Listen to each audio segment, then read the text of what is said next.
Serious and you're looking for a Christ man, the one who anointed with the Lord, with the Spirit of the Lord to do his will, I'm that nigga.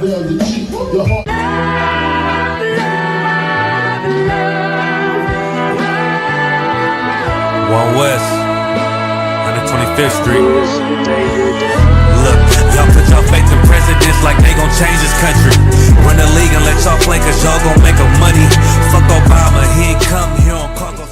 American honor don't like no soldiers. For the spirit of the Lord, we don't like no soldiers. You understand me? Black, Hispanic, Native, they hate y'all as the same. Hate Christ in they image, hate you as a slave.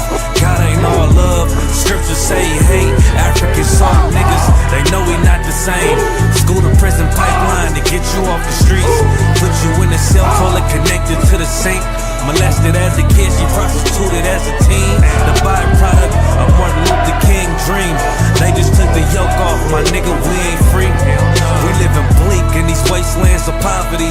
If you don't know the truth, then the lies sound promising. Prophecy, gift and the curse. Dylan started killing, they was sitting in church. Black folk forgave him, man, this shit is absurd. You should never love your enemy, that shit ain't gon' work. Yeah, fuck dying on your knees, you better die in glory.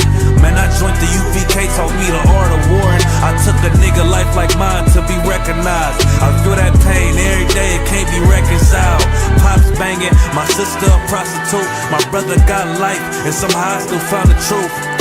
War ready, no cowards, no excuse. Fuck reparations, you can't bandage no open wounds. Blood on the leaves, body swing hung from a noose. I was on a run in Nashville and I found the truth. I called the school, classes being held by the shock on my life. I want to be a gangster like a cop. Do this for my brothers, real brotherhood. Everything we do, we got it out this book. My nigga, I can never be no African. UPK the only authorized acronym. I'm passionate about my brothers and sisters. We in hell, I ain't got nothing against them. That's another religion. If it ain't under YAHANNA, Amy murdered Botham and got a hug from YAHANNA. That's the way out for a coward in my observation. They don't fear the Lord, they indoctrinated. Wolves in sheep clothing, Joe Osteen. Real priests bringing back black royalty. One West on my headpiece, ranking order. Can't let them trick me off the streets, I gotta raise my daughter. I got brothers at the border ducking ICE agents. I got the name change, it was life changing. My family thought it was a game, put on all black, they said I was going through a phase. It's more of us in jail than it was slaves. Aquí somos la Escuela Israelita del Conocimiento Práctico Universal. Hoy estamos aquí con Lord Commandant General YAHANNA, I.S.U.P.K.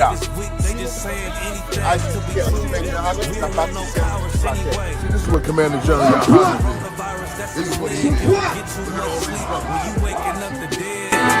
First camp, I cut off all my dreads. I took an oath when that oil hit my head. Niggas capping like they lids. I'm a priest, I never stick no fork in no pig. I was dead till I found out how to live. This brotherhood taught me how to be a man. I came back to my roots, I had to dig. A couple gaps I had to bridge. I got a rib, I'm married to this work. You wanna serve the Lord, he ain't in the Christian church. I had to dig. That's right. Hey, listen, brothers and sisters, man. If you like what you hear, hit the subscribe button, man. Subscribe to this channel. And also, please, go to isupk.com and pay your tithe. Drop me some cash so we can move around this planet like we need to, man, and do the things we need to do. Everyone West. Everyone West. Everyone West. Hey, listen, brothers and sisters, man. If you like what you hear, hit the subscribe button, man. Subscribe to this channel. And also, please, go to isupk.com and pay your tithe. Drop me some cash so we can move around this planet like we need to, man, and do the things we need to do. Everyone West. Everyone West. Everyone West. Hey, Shalom, Yahweh Bahashem Yahushai Brakatam to all the brothers, Yahweh Shemar Lathan Bahashem Yahushai to all the sisters. I'm Priest Officer 500 Barak Yala with the I.S.U.P.K, which stands for the Israelite School of Universal Practical Knowledge under Commander General YAHANNA. You understand? Since 1969, I've been giving you nothing but the truth about who are so-called Blacks, Latinos, and Native American Indians who happen to be the real biblical Israelites of antiquity, not these big nose, cheap, like the Bible calls them, bastards over there, right? It calls them mamzers, bastards that dwelling in Ashdod, that are going to war with Iran, that are going to war with Palestine. These people are not the real biblical Jews. The real biblical Jews are so-called Blacks, Latinos, and Native, the descendants of the slaves that were in the Americas and the Caribbean, those who were in multiple captivities, not only by the Egyptian. Why am I saying it like that? Because if you ask a regular Jewish person, they will lie about being captivity at the hands of the Egyptian, just to claim that they are the real Jews. But if you ask them about any other captivity, they will say they were only in captivity by the Egyptian. How do I know? Because we did. We asked the Israeli man who said, yes, he was captive by the Egyptians, which proves he's the real Jews. But when we asked him about the Assyrian captivity, he said never. We asked him about the Babylonian captivity. He said no. We asked him about the Persian captivity. He didn't know what we're talking about. If you don't know that the real Jews were in captivity beyond the Egyptian captivity, you've proven that you're not the real Jew. That's it. You understand? You've proven that you are of the synagogue of Satan, and that you are the devil the Bible speaks of. Among other things, such as your actions, such as you claiming to be in the Holy Land, right? Fighting wars left and right, when the Bible says, when we said the Bible, y'all would call it the Tanakh, right? Said that when the real Jews are back in the land, there shall be no more wars. No one will learn the art of war no more. It'll be peace in the Middle East. Ever since y'all been there, it's just war left and right, bloodshed left and right. Y'all proven that y'all are not the real Jews. The real Jews are so-called Blacks, Latinos, and Natives, and this is what we're teaching since 1969. Biblically, archaeologically, right? You'll find that our people, descendant of the slaves in the Caribbean and the Americas, are the real biblical Israelites. Now, what is the topic tonight? We just celebrated the Passover, the Lord's 57th annual Passover, the only Passover of the Lord. You know what I'm saying? We're all in Houston, Texas, last Saturday, April 4th, right? Why it's so important? Because a lot of y'all didn't make it to the Passover because y'all rather worship a Easter bunny. You make excuses to not come to class because you're gonna have to stop, celebrating birthdays.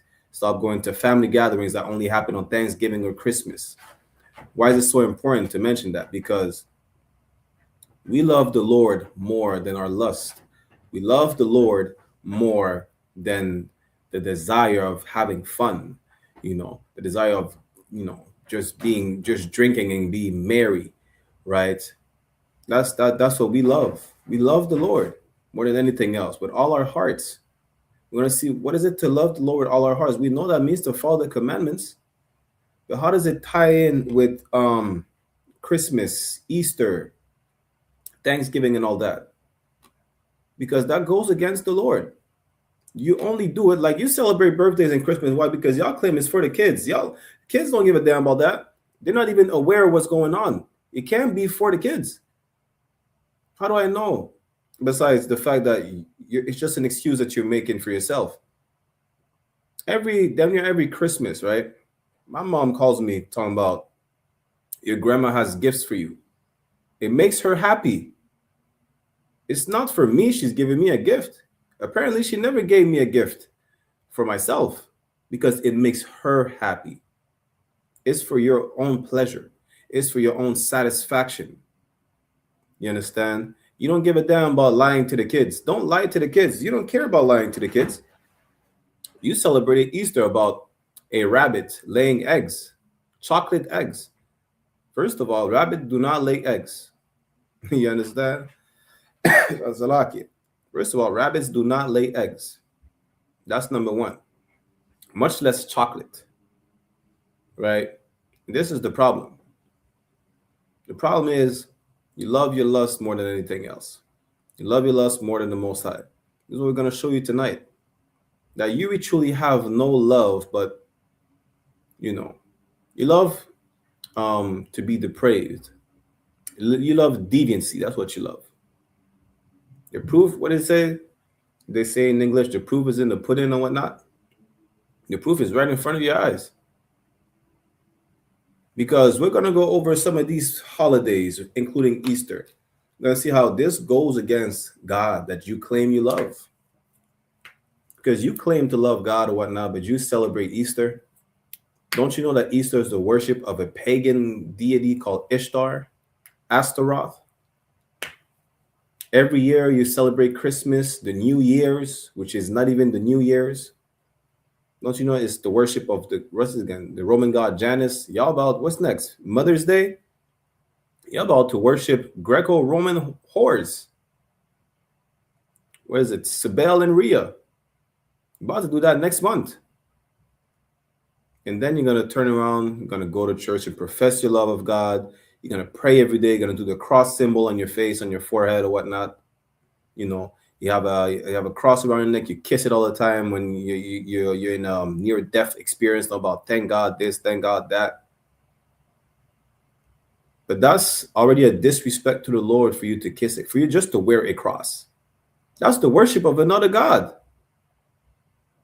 And let's see how does it tie in with loving the Most High. Like, what does that have? What does anything I said have to do with loving the Most High? I thought love was a feeling. You think about the Lord, you're happy, it makes you smile. You understand? Tears of joy. You think about the Lord, about God, the beautiful creation. That's what you think love is. But see, love is an action. You understand? Let's go real quick. I'm going to show you exactly what love is. Hey, Shalom, Yahweh Shemana, Thaba Shem Yahweh Shai.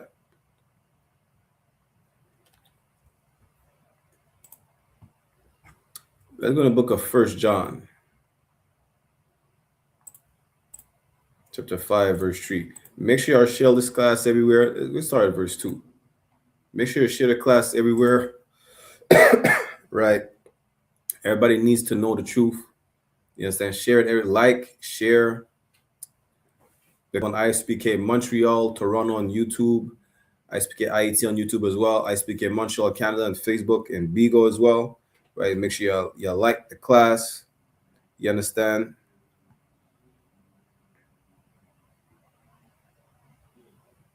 Let me see. Let me share my screen.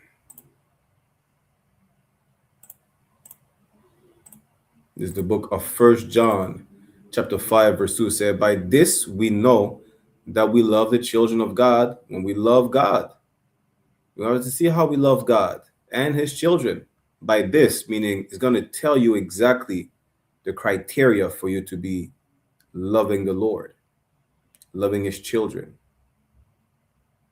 and keep his commandments. Damn.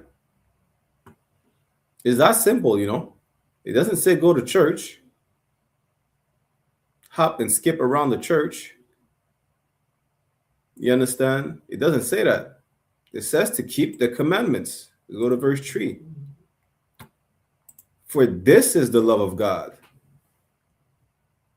Again, this is showing you something. It's showing you what is the love of God. And it says, this is the love of God, that we keep his commandments. All you who celebrated Easter and who lied to your children about the Easter bunny, y'all hate your kids. You hate your kids. You hate your mom. You hate yourself. You hate God. Because this is the love of God. You must keep the commandments. It's that simple. You don't have to go to church, to a building, roll around like a lunatic about praise Jesus. And listen, the church is a circus. The church is a comedy. And I've seen funnier comedies than the church. It's barely funny. Like, damn. Listen, the church, it's like, I've seen crackheads act more normal than people in church. You understand? We see crackheads growing up in the hood. I see crackheads act more normal than people in the church. Yeah, at least even when they do something like roll around the street or I don't know, whatever, like backflip on a rollerblade. Whatever the hell crackheads do, right? You know they're high on crack. You know it's a drug that you see them consume that they could get off with rehab or whatnot. When it comes to the church, boy, it's worse than crack cocaine, because a crackhead knows it's wrong. A crackhead knows he's harming himself, right? A Christian don't believe it's wrong to go into church. They believe it's the right thing to do. You understand? In their Christian heart, they have to go to church. Going to church is the cure to everything, to paying the bills. Listen, you go to church, ask the pastor to pay your bills. There's a man rolling in the Benz while you struggling with roaches in your apartment. Imagine that. That's why going to church does. Going to church is a false hope. The crackhead, he knows that crack is not hope.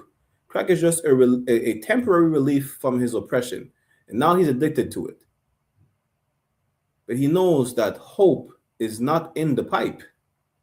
He knows. But a Christian, a Catholic, or a Baptist, whatever denomination they are, they do not know that there is no hope in the church. They don't. They truly don't. If they did, they would stop going to church. They would look for an alternative. I don't want to use the word alternative no more, because an alternative is a different option that brings the same solution, the same result. While there is no good result in the church, right? They would try to seek a different path. Let me say it like that. You understand? They would try to seek a different path. That's it. And it's an issue for them to not realize that the church doesn't work, because now they're stuck in a loop. And if you keep doing the same thing over and over again, and you achieve the same result and you're not going nowhere, that's literally the definition of insanity.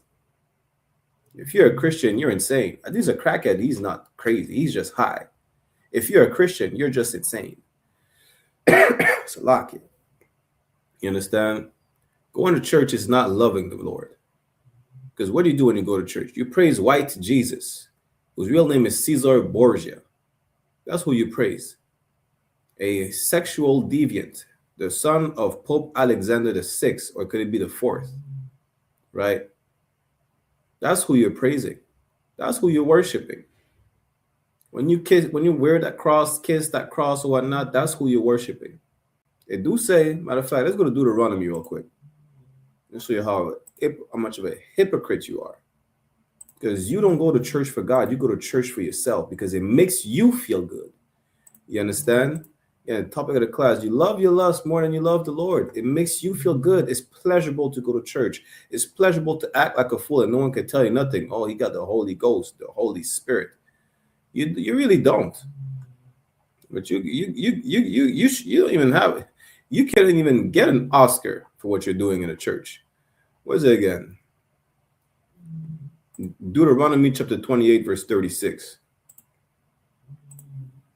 It reads, "The Lord shall bring thee and thy king, which thou shalt set over thee," meaning our ruler, "unto a nation which neither thou nor thy fathers have known.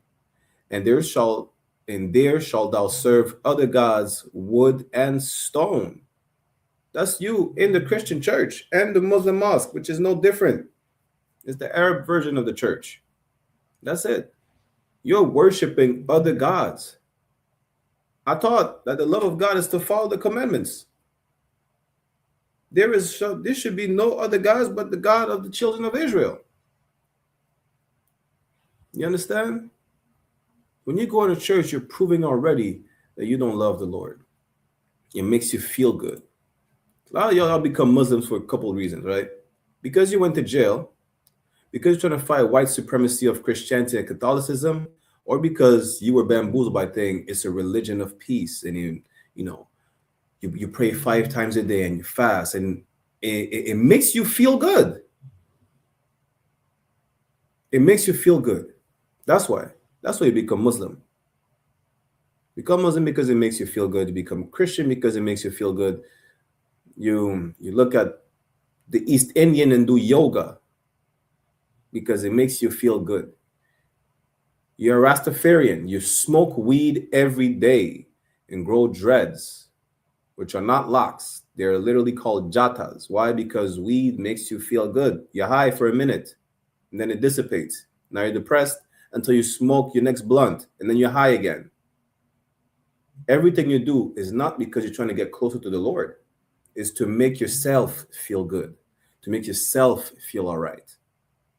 That's really it. And you're such a hypocrite. You will always say, well, it gave me closer to God. God never told you to smoke weed. Show me in the Bible what God says smoke weed to feel better. Where does it say smoke weed? Rastafarians are such, they're so high, right? They're, what do you call it, vegan junkies? However you want to call it. They claim that the weed plant was found on the tomb of Solomon. Where is that? Who told you that? They'll say anything just to justify their lust. They'll say anything. What's the group again? GMS. To justify their pedophilic lust, they will misconstrue the scriptures. They will twist the scriptures just to push their lustful agenda. The same with these purple sodomites called the IUIC. You understand? And all these fake Israelite groups. The I.S.U.P.K is the home of the truth. We don't read the Bible, we live it. A lot of time it's painful because why? Now you make it seem like you're ostracized. Why? Because you love the Lord more than you lust. You give up on your friend. You understand? You give up on your acquaintances. Your family don't look at you the same no more. You're crazy. Why? Because you refuse to smoke weed. Because you refuse to sell drugs. Because you refuse to smoke cigarettes. You refuse to sleep with whores and go to the strip club and, do all types of manner of sin. Why? Because you decide to follow the Lord. And then they say you're in a cult. Well, I'll be in a cult. Damn. What are you talking about? Because I love the Lord more than I love lust, more than I love whores, more than I love drugs, more than I love anything that is not of the Lord. You understand? Love good more than I love evil. Because it's easy to do evil. Like, it's easy to have a bad habit, to start a bad habit.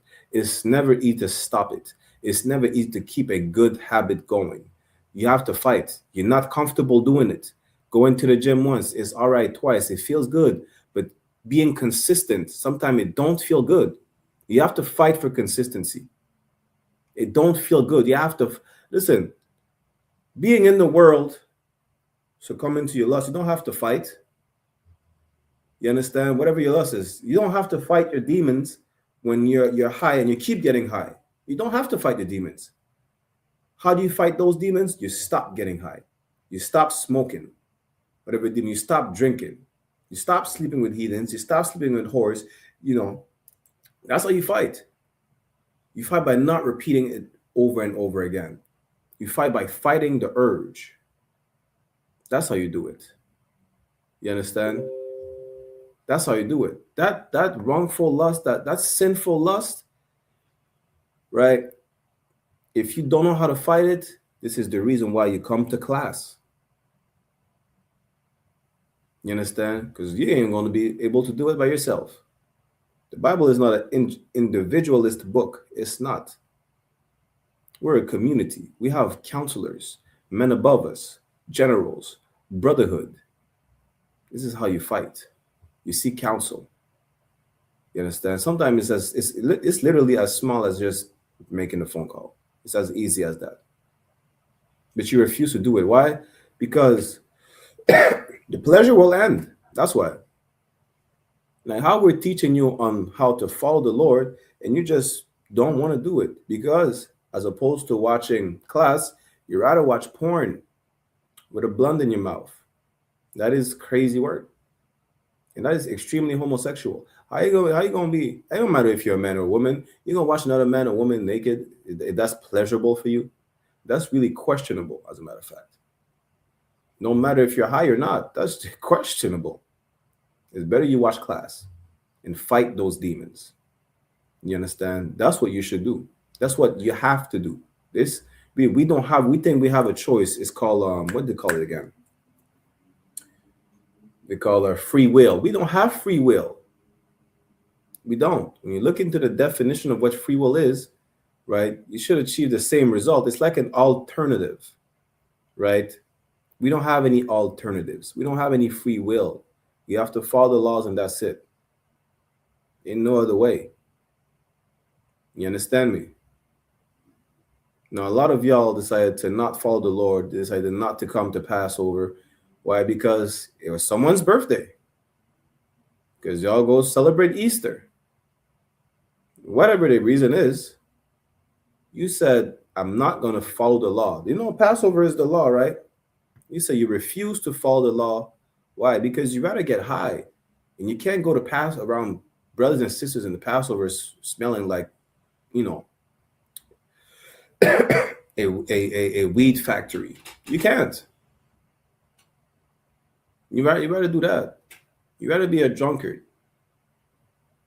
You know, smelling like alcohol, as opposed to stop, think about your own health. You know, brotherhood, ain't no wrong in having a drink, but it's wrong being a drunkard. It's wrong being drunk. It's a sin. But you rather just, you know, do whatever the hell you want. As opposed to looking for a white corsage at the Passover, you rather pay a whore $40 and get AIDS. That's what you rather do. You see, that's the problem. You love the love. You put your lust over the Lord. It should be the opposite. Let's go back to John chapter 1, verse 1 John chapter 5, verse 3. Right? 1 John 5 and 3. For this is the love of God, that we keep his commandments. If you love God, you're going to keep his commandments. You understand? You're not going to celebrate Easter. I'm going to show you. What's going to matter is the church, the mosque, Easter. Who cares? I'm going to show you that all these pagan festivities you partake in is worshiping another God. And that's in the commandments to not worship any other gods. 1 John 5 and 3. For this is the love of God, that we keep his commandments. And his commandments are not grievous. Meaning it's not a difficult task to follow the law. It's really not. You know what you do? You just don't eat pork. I mean, there's so many things to eat besides pork. You could eat beef, you could eat venison, that's deer, you know, all type of deer family and whatnot. You could eat chicken, quail. You know, you don't have to eat catfish, shrimp, crab, lobster. You could eat any fish that have fins and scale.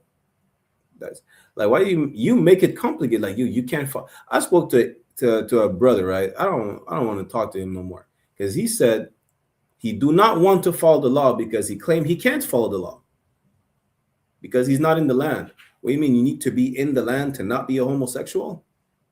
If you go to the state of Israel right now, which is not the whole land, they have the biggest pride parades in the Middle East.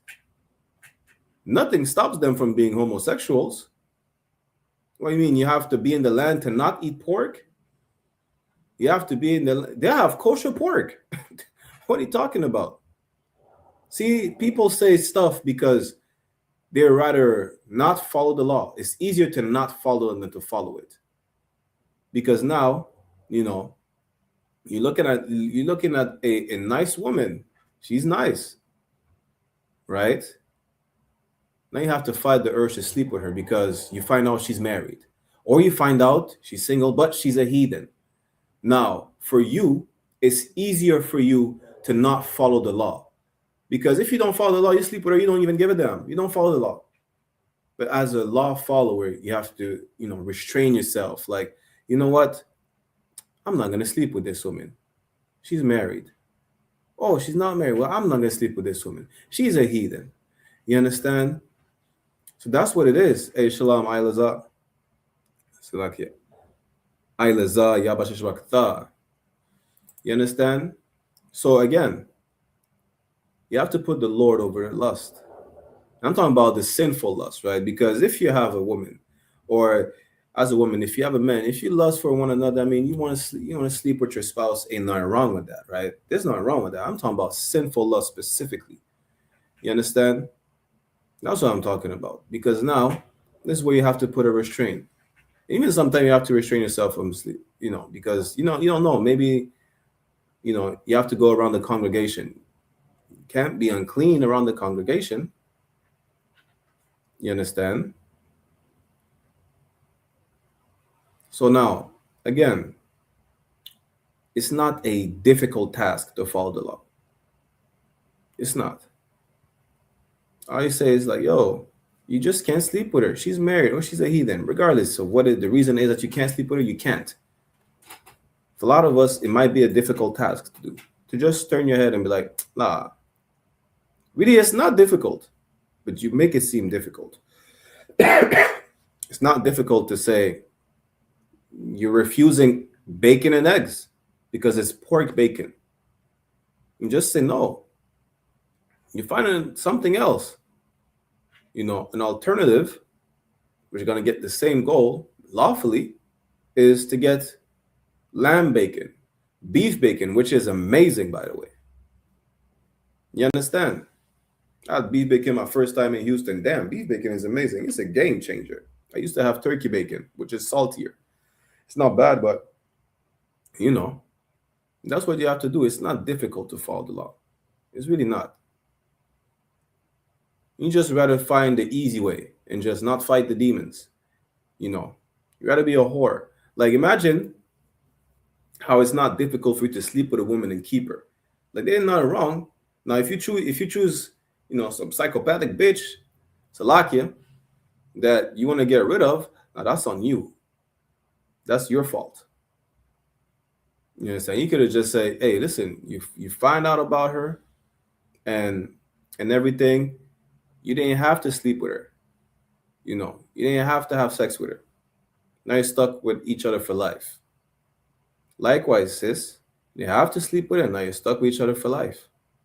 You thought about that. Now that you've done it, is it difficult to stay with that same man for the rest of your life? It's a badge of honor to walk around and say, out of all these women, I'm the only one who's not a whore. It's a badge of honor to be like, yo, regardless, imagine that, regardless of whatever we go through, I'm never letting you go. Like, why would you are you really going to give up on that woman because, I don't know, she punched you in the face? Like, I'll go seek counsel. Don't give up on her for something stupid. That's exactly what happened during the time of Moses. That's what Christ said. You're not supposed to divorce. That's the time of Moses. Y'all, your hearts were hardened against each other. And the man gave her a bill of divorce. So he got rid of her because, I don't know, she crazy in the head. She argued. Maybe he slept with her and he didn't even like her. He put a paper bag on her face. And then he seen her face in the morning. He's like, damn, I don't want to wake up to that every morning. Whatever the reason is.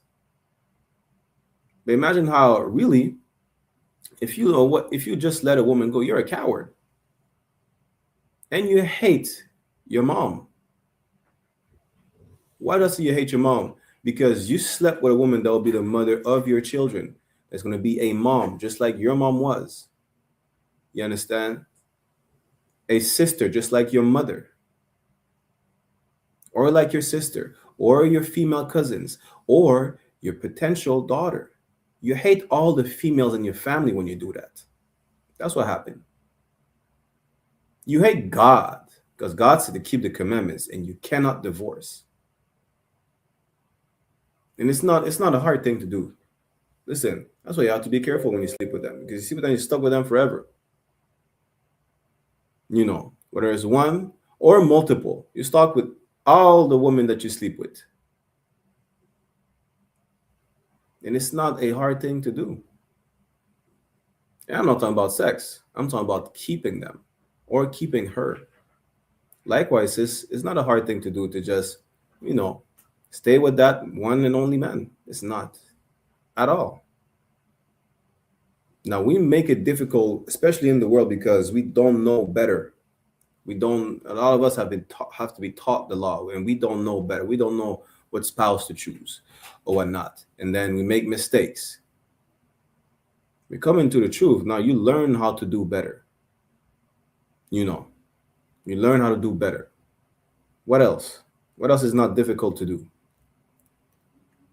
It's not difficult to not be a homosexual. You just have to go with nature. Nature says a man should be with a woman and a woman with a man. How is that difficult? There's a new apparently they found a cure to AIDS. I don't know how true that is. I don't really watch that too much. But apparently they found a cure to AIDS. The Lord is so poetic. He said, I'm going to come with it. I'll bring a super AIDS. I said, wow. Now that the moment they find a cure to AIDS, there's a super AIDS. This is some type of new sexual disease that affects gay men specifically. I said, well, I'll be damned. That is crazy. So you rather risk yourself getting super AIDS than to sleep with a woman or multiple women? That's what it is. If you want to risk having super AIDS, that's on you. Get the super AIDS. I'm not saying go and be a sodomite. I'm saying, listen, Lord be with you. That's what I'm telling you.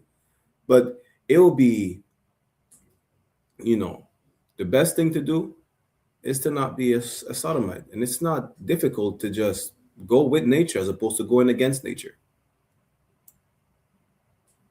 What else is not difficult? It's not grievous to follow the law. What else? Sleeping with your own nation. Do not sleep outside of your race. It's a sin. And it's not difficult to not do so. We have 12 tribes. Even amongst one tribes, you see so many flavors, skin tones, hair complexion. Now you have 12 tribes to choose from. You want to be called Poppy? You want to be called? I don't know what you want to be called. I don't care. That's on you. You have 12 tribes. You can have more than one wife. Now, sis, there is 12 tribes, but you can only have one man. So choose wisely. Just don't sleep outside your race, and it's not difficult. You understand?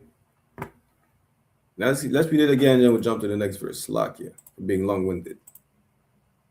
1 John chapter 5 and 3. For this is the love of God. This is how you show you love God.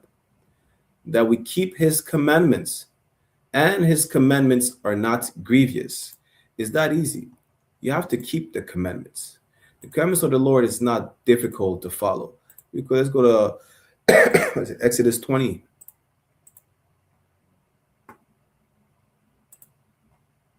Exodus chapter 20, verse 1, where it reads, And God spake all these words, saying, verse 2, I am the Lord thy God, which have brought thee out of the land of Egypt. The Lord is telling you, he's the one who saved you, by the way. Not Caesar Borgia, not Allah, not Buddha, not who else?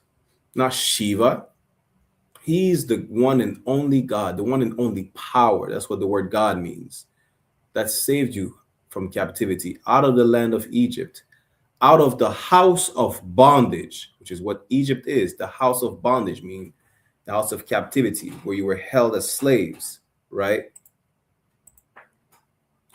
Exodus chapter 20, verse 3. Thou shalt have no other gods before me. Or it's clear. You should not have any other God, any other power, nothing to bow down to, not a little statue, not a little, I don't know, whatever, however you worship things. You should not do that. You understand? Verse 4, thou shalt not make unto thee any graven image. That's the little statues, with the little carvings that you worship, that you bow down to, that cross that you kiss on your neck, circling around the rock and kiss 7 times before kissing it. You understand? Or any likeness of anything that is in heaven above. You worshiping the stars, you worshiping the sun, you worshiping all manner of things. While the Lord created all of these things that you worship, that you gave power to, there is an actual power that created these things. What is it? The Wisdom of Solomon, chapter 13? Salakia. Or that is in the earth beneath, or that is in the water under the earth. Let's get Wisdom of Solomon real quick, just to show you what I'm talking about. Wisdom of Solomon, chapter 13, verse 1. Surely vain are all men by nature, because you do things that are meaningless. That's why he said it called you vain. You're stupid. You do things that are meaningless, that makes no sense. Who are ignorant of God, because you don't know you don't know the Lord. You worship a rock. You worship a cross around your neck. That's why. and could not out of the good things that are seen know him that is, neither by considering the works did they acknowledge the workmaster. Imagine how you're going to worship a piece of stone or a piece of wood, pause, or I don't know. People worship all types of things. They worship birds, they worship the grass, they worship the air, right? You worship things that were created as opposed to looking at who created those things that you worship. And the Lord said that there shall be no other gods before him. He's the one and only God. You understand? Now, how does that tie in with the class again? Because if you love God, you follow the commandments. And all of y'all did not come to the Passover. I know for a fact. I know for a fact you were worshiping another God. You were worshiping Easter. I know for a fact you worship other gods because you celebrate Christmas. You wear dreads. Dreads, the worship of the god Shiva. Matter of fact, we're going to give a quick breakdown of these, right? To show you. Let me see. Let me scroll. Make my screen a bit bigger.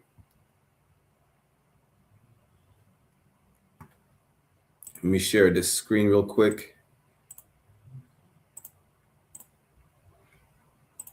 Here's the pagans' origins of Easter. Easter's pagan origins are primarily found in ancient European spring equinox festivals, every time, which celebrated fertility and the rebirth of nature.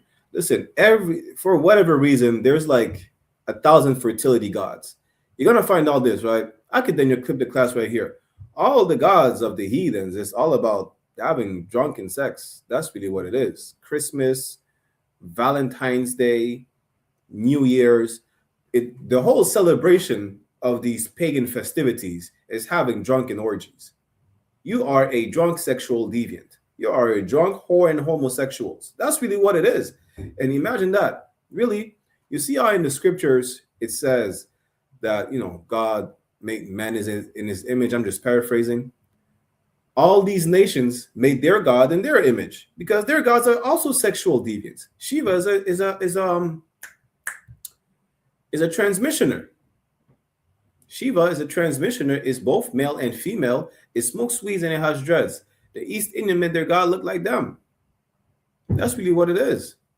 They have so-called rat people somewhere in India or Pakistan, right? And because of a lot of inbreeding within siblings, that's what happened. They have rat people, and guess what? They worship rats. What do you mean? Listen, we're the only people that we worship as a creator as opposed to worshiping a creation. Because you make something up. Cupid is like a little white naked baby angel that shoots arrows at people that make them fall in love and want to have sex. Come to find out, when you look at who Cupid is, let me pull it up real quick.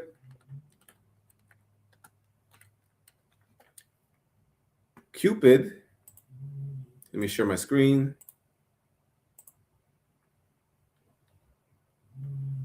Cupid is the Roman god of desire, affection, and erotic love. He's a god of sex. That's what he is. Often depicted as a winged son of Venus, goddess of love, and Mars, the god of war. Listen. Imagine if you scroll down, it says, let me see, known as the counterpart to the Greek god Eros. So Eros would be the Greek god, Eros is Cupid, basically. He carries a bow and arrows to inspire love or passion in mortals and gods. Damn, he's making the humans and the gods horny. Imagine that. And that's why he didn't come to the Passover. Because he wanted to be made horny by a little white naked baby angel. Damn. That sounds really pedophilic. Because how is it that a little boy makes you horny? That's crazy. That sounds like you belong on Epstein's Island. Let's finish. He is often portrayed as a mischievous boy. Mind you, say he's a mischievous boy, sometimes with his wife, Psyche. So, the little boy is married, and this is the gods that you decide to worship when you're not coming to the Passover. You understand? This is the God of, literally a God of lust, of desire, right? Again, we're talking about the sinful lust. Cupid, the god of desire, affection, and erotic love. Cupid shoots you with a bow and arrow. He makes you look at someone, and this is where you decide that you want to have sex with whoever he makes you look at after he shoots you with an arrow. Let's go back to the pagan origin of what is it, Easter? Because it's no different. Easter's pagan origins are primarily found in ancient European spring equinox festival, which celebrated fertility and the rebirth of nature.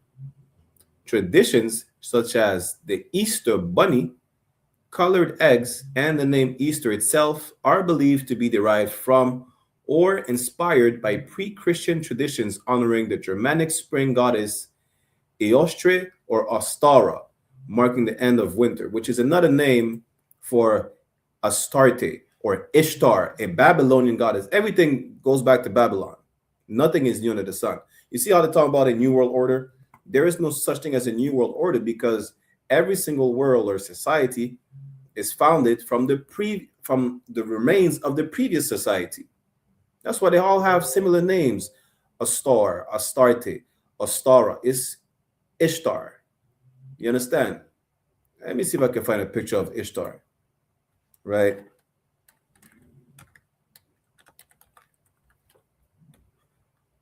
Ishtar.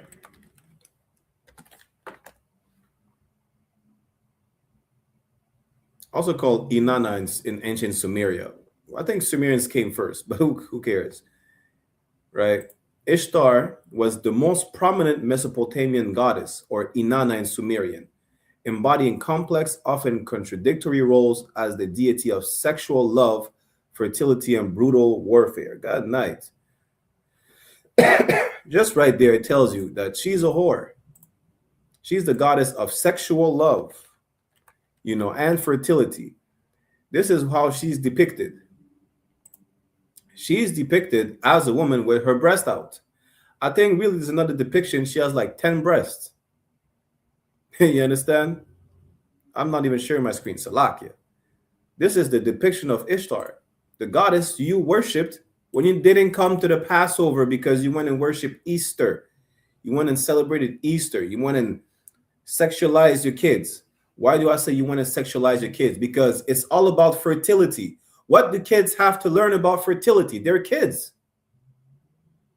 A goddess of sexual love, they're kids. Literally, they're happy. You make the kids anticipate and be happy to celebrate a holiday that is named after a sex goddess. And you don't see the problem. This is the problem. Because you don't give a damn about the kids. It's about you. Why do you think the rabbit is how you call it again? I'm gonna say the mascot or the emblem or one of the main characters, as they say, right? The famous character for Easter. Because rabbit, have you ever heard the term to breed like a rabbit? You breed fast. You make kids fast. Rabbits could breed like them. They could have litters over 5 times a year. They breed extremely fast. They're fertile. That's why. You over-sexualize the kids for your own pleasure. And you see how I'm wording this and it sounds crazy? Well, that's on you.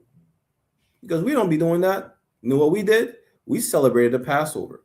We were at the lamb slaughter. We were at the black party. We were at the 57th Passover. Where were you? Having kids chase some sexual animal in the name of a sex goddess? And you think it's normal? And you let me get this precept real quick, right? What is it? Isaiah chapter 30.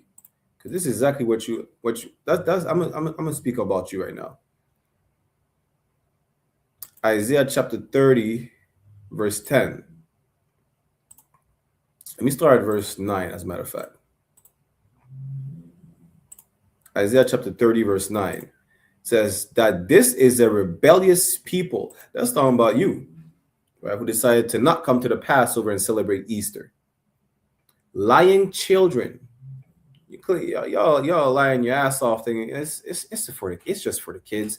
The kids ain't supposed to worship a sex goddess. They're not. Children that will not hear the law of the Lord. It's for the children. You're not apparently you say you believe in the Bible, but you worship another God. It's for the children. We don't want to hear that. It's just for the children. That's talking about you. Why? Because you refuse to hear the law. It's not about hearing reason, common sense. The law is common sense, really. You understand? The law is reason, and you refuse to hear the law. You don't refuse to hear the history of Easter. You don't even care about the history of Easter. How do I know? Because we tell you the history of Easter, and you still make kids celebrate fertility. Kids do not need to know about fertility. Let the kids be kids and grow up. You understand? You're over-sexualizing. I don't want to say over-sexualizing. You're sexualizing kids. You should not be doing that. But you don't want to hear the law. You don't want to hear how what you're doing is wrong. It goes against the Lord. Verse 10. Which say to the seers, it's talking about you telling us something, the seers, the priests and prophets of the Lord in the Israelite School of Universal Practical Knowledge under Commandant General YAHANNA. See not. You say, turn a blind eye. I know what I'm doing is wrong, but listen, you don't have to see what listen, just turn a blind eye. And to the prophets, prophesy not unto us right things. You don't want to hear about the law. You don't want to hear that, you're a deviant. You understand? You should damn near be on Epstein's island if you celebrate Easter. If you make your kids celebrate Easter, you don't want to hear that. You want to hear that what you're doing is wrong. You should not be doing that. You should not be putting your kids in jeopardy. You worry about kids on Halloween getting kidnapped. You think Easter is better? Listen, I'm pretty sure if we look at statistics, I just have to look it up. Kids probably get molested more on Easter than Halloween. That's crazy. You understand? Prophesy not unto us right things. Stop celebrating Easter. If you love God, you follow the law, all the laws. Because Christians, Catholics say laws is done away with. It never was. Follow all the laws. You worship only one God because there is only one God. What are you doing? Bowing down to a half-naked woman? You know what that sounds like? That sounds like you're going to a strip club. That sounds like it's what'd you call it again? You like to be what's the word? I forgot. There's a word for that. You have a weird fetish. You like to be dominated. She's a half-naked woman. You're bowing down to her. You understand? That is crazy work. That's who Ishtar is, a half-naked woman with her breast out. It sounds like a stripper. But this is who you have your kids celebrate on Easter. The whole the holiday is named after her. Easter, Ostara, Ishtar, Astarte. That's her. Ain't no going around it. We didn't make that up. We're letting you know the right things. And you say what? Prophesy not unto us right things. Speak unto us smooth things and prophesy deceits. You want us to tell you, go ahead. You don't have to come to the Passover. Go ahead and celebrate Easter. What's wrong? Are you mad? It's like me telling you, know what? Go ahead. Go smoke. Enjoy that crack cocaine. Go ahead. I'm never going to do that. I tell you, crack is wrong, and Lord be with you. That's it. Like you're putting your kids in jeopardy, or we tell you exactly what Easter is about, and you don't give a damn. It's clear you don't give a damn about the kids because you don't care. Some kids don't even have teeth. Talking about I'm giving them chocolates. Listen, good night. You just want expensive dentist bill. That's what you want. You don't care. You don't even care about that. Like even if it was just to offer the kids chocolate, Why are you waiting for Easter to offer them chocolate? You know, you want to offer them a chocolate bunny. If you wait on Easter to specifically offer them a chocolate bunny, you know you're a sinner, right? You're waiting on Christmas to offer someone a gift or on a birthday, and you claim, well, I don't observe it, but I waited for that specific day to give the person a gift. Who are you fooling? And then you don't want to hear all the rhetoric about, you know what? You're wrong for doing that because this is what it represents. You don't want to hear the right things. You want to hear deceit saying, well, I guess, you know, you don't celebrate Christmas, but you're just giving a gift. I guess I'll let it slide. All right, we ain't going to let it slide. You know, it's like saying, what's an example? It's like I heard that today. Some girl said, some men are not homosexual, they're bisexual. They still sleep with women, so we have to let it slide. They're not homos. Yes, they are. There is no gray area. It's either hot or cold, straight or crooked. There is no in between. You understand? There is no gray area. If you claim to not celebrate Christmas, you should not partake into any aspect of the celebration. Same with Easter, birthday, Mother's Day, whatever the case is. Because if you don't, I mean, you're a hypocrite. It don't matter how you're trying to twist it. Well, it's just a gift. It's just for the kids. Me personally, I don't celebrate it, but I do bring a gift for the kids. What? How does that even make sense? You understand? Christ called the Pharisees hypocrites because they talk about following the law. They don't follow the law. You can know the law and not follow it. How do I know that? It's illegal to cross on a red light. You think people still don't cross on a red light? They do. They do. The concept of the law, just look at the law in the world. You know something is wrong to do. You would say it's wrong to smoke, but you have a cigarette in your hand and a lighter. You're blowing smoke and telling me it's wrong to smoke. Are you serious? You know, it's like telling me, well, it's wrong if drugs are bad, but you're smoking weed. Well, it's not a drug. It doesn't matter what you think it is. It's when you use it the way you use it, it is a drug. What are you using weed for? Who told you it's okay for your health to smoke weed? You understand? Inhaling smoke in your lungs is diabolical. Lungs are made to inhale oxygen. No matter how you're trying to twist it. You understand? It's that simple. But you're trying to make it difficult. Why? Because you don't want to let go of the pleasure. Again, like the example I gave, my grandmother, every year I'm going to get a call from my mom talking about she got me a Christmas gift. I reject all the gift. And my mom was like, well, it would please your grandmother. The gift is not for me.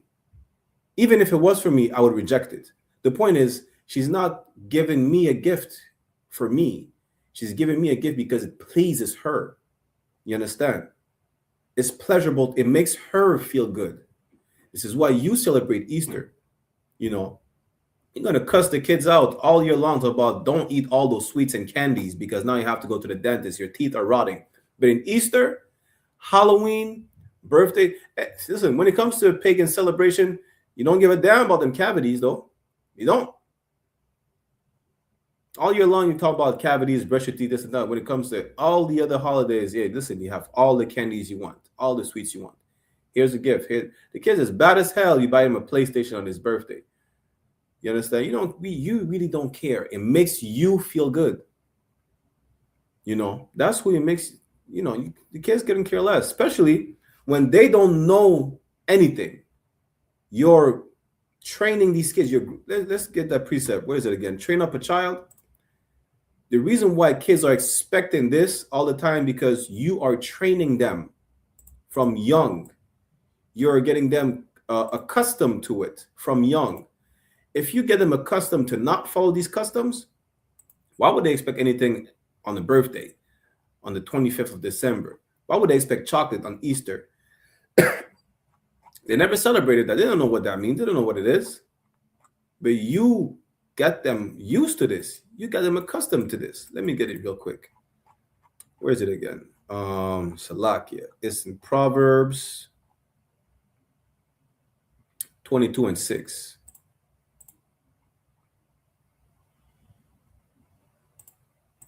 Proverbs chapter 22, verse 6.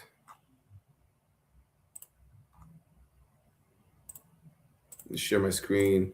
It says, train up a child in the way he should go. When he is old, he will not depart from it. The problem is this.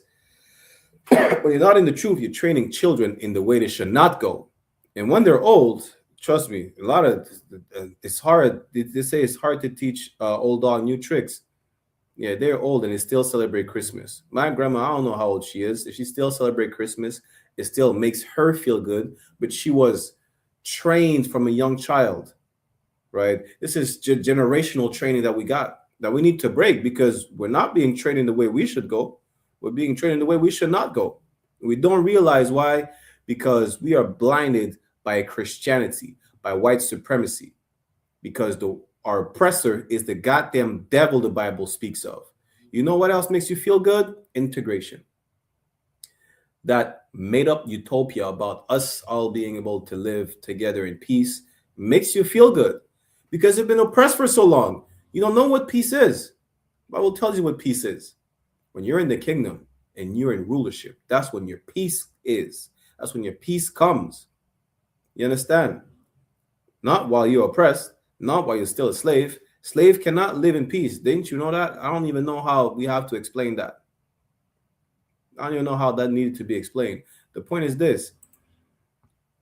Children are expecting gifts and chocolates or whatnot because you're teaching them from young that this is what they should expect.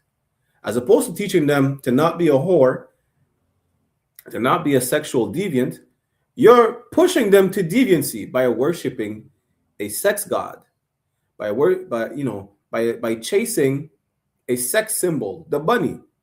Damn, Captain Hadar brought this out Tuesday's scripture breakdown.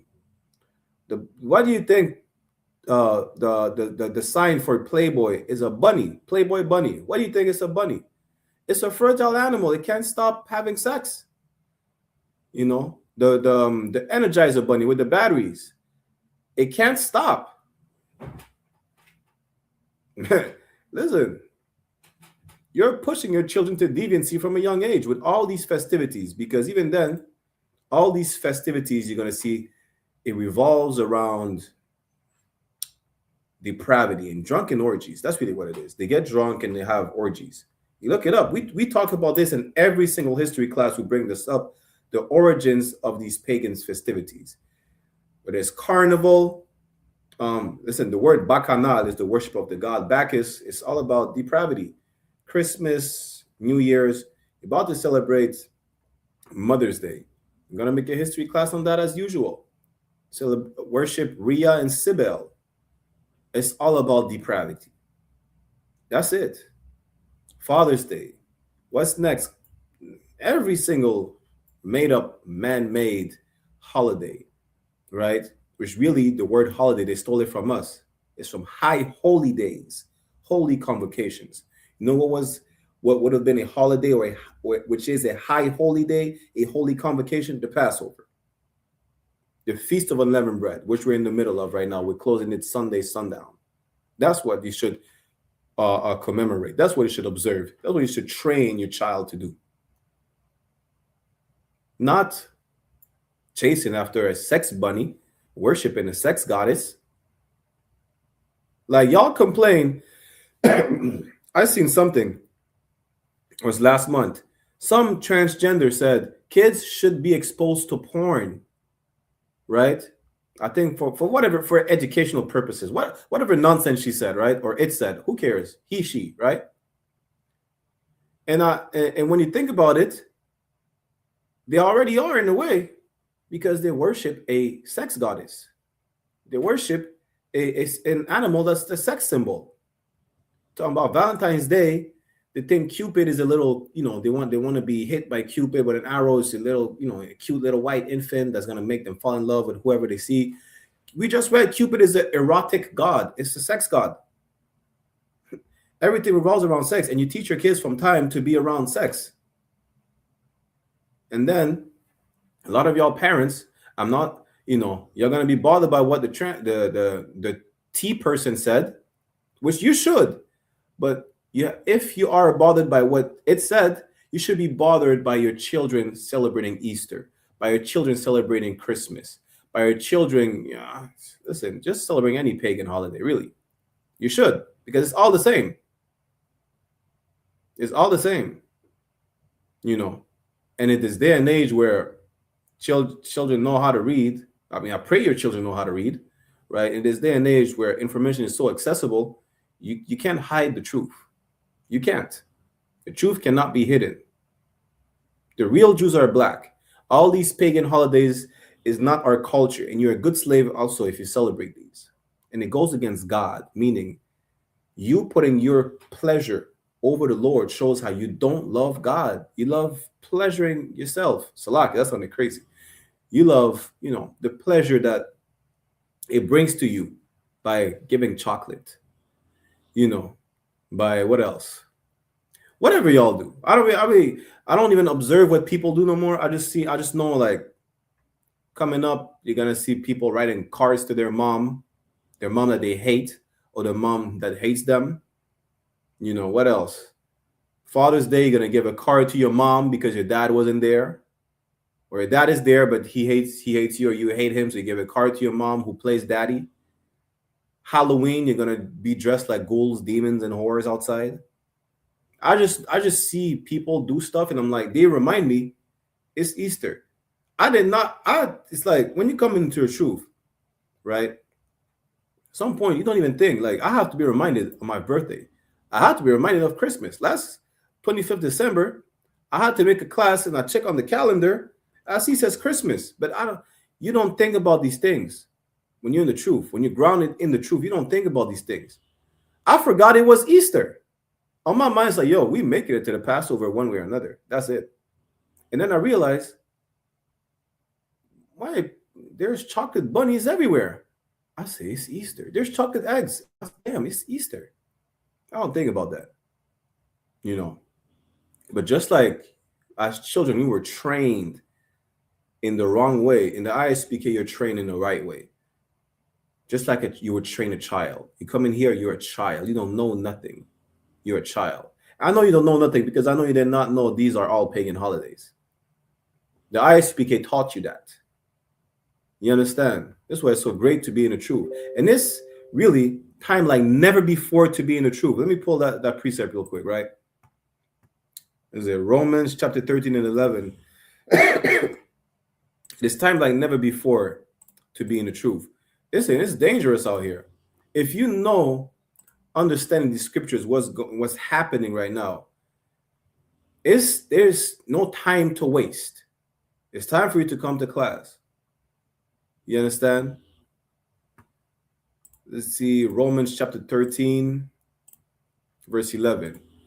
And that knowing the time, with all these signs that Christ prophesied about, all these signs, that we're seeing, wars, rumors of wars. Damn, this is a new COVID variant. Apparently, it's stronger than the first one. They call it a cicada. It's spreading like wildfire. I just told you about the new super AIDS that are affecting homosexual men particularly.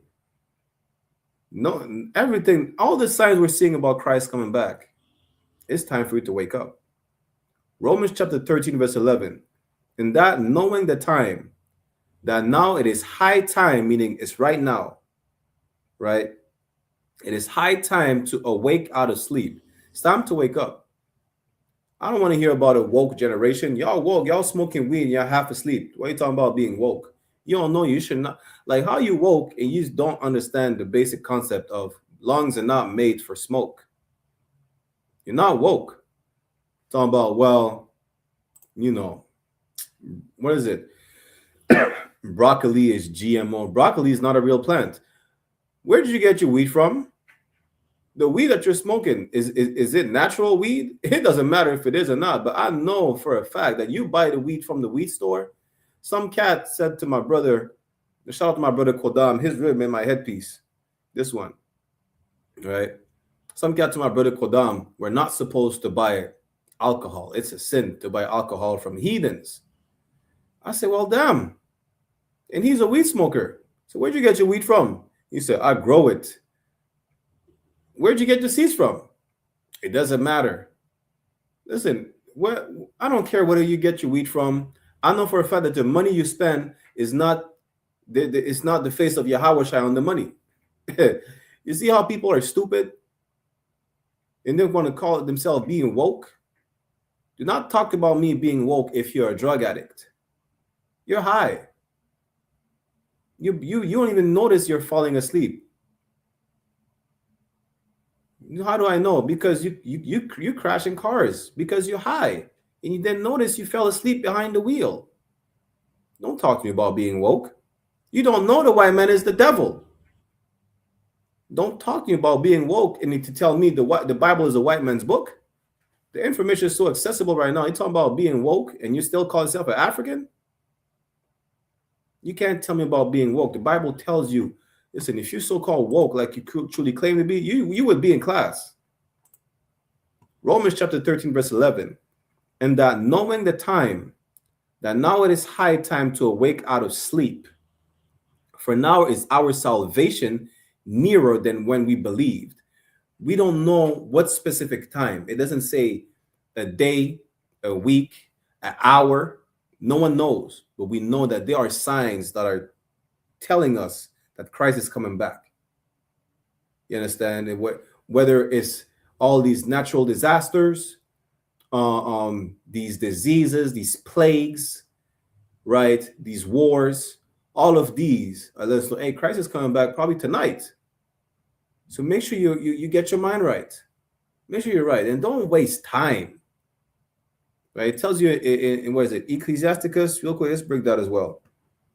Ecclesiasticus tells you, do not waste time. Come seek the Lord now. Come to class right now.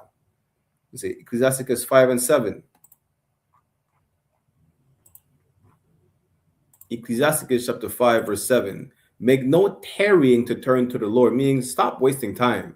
Stop smoking weed yesterday. That's what it means. You should have stopped being a whore 2 weeks ago. Now come to class. That's what it says. Make no tarrying to turn to the Lord, and put not off from day to day, saying, yo, I'm going to stop smoking tomorrow. This is my last pack of cigarettes. Then you buy another one. And then it's, you know what? This is truly my last pack. And then you buy another one because you're drunk. This is my last pack, really. Then you buy another one because you forgot, because you're high. Just stop right now and don't do it no more. And seek counsel to help you not do it no more. Because maybe you're not strong, especially, listen, you're not strong enough to do it by yourself. I guarantee you that. So you have brotherhood. Moses needed brotherhood.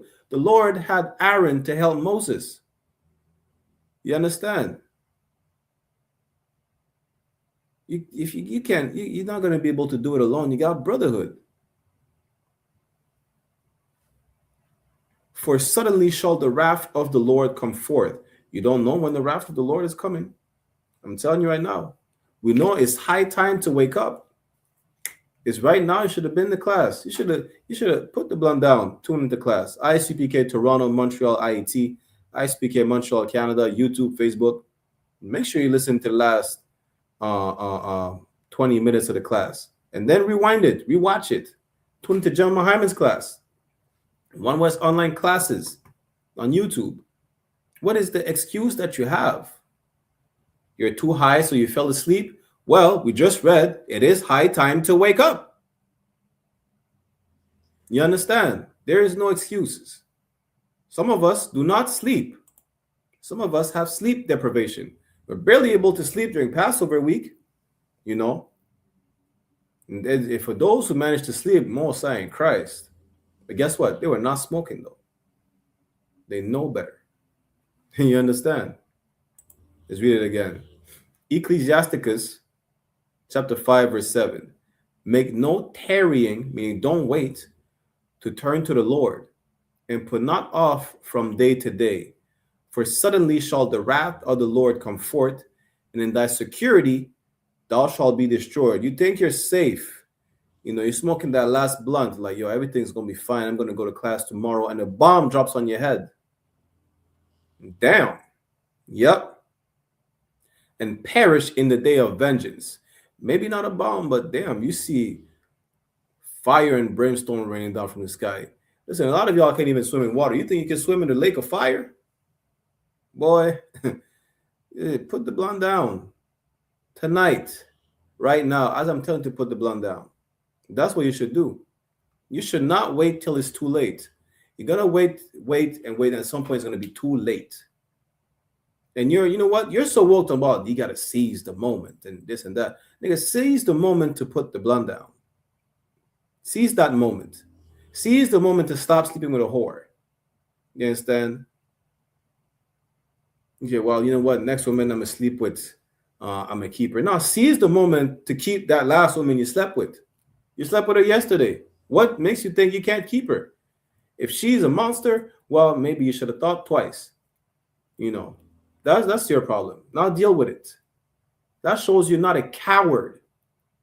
You understand? We're no cowards in the UPK. We don't have sex with women and leave them. We don't make whores out of women. You understand? Keep her. She's yours now. Deal with it. You're her psychologist. You're everything. You're a superhero. You're everything now. You don't want to be? Well, you should have thought about that before you went up in her. You should have thought about that. Maybe more than twice. But guess what? It takes one time, and now she's yours. And sis, you belong to him. Now y'all deal with it. You understand? Just know this.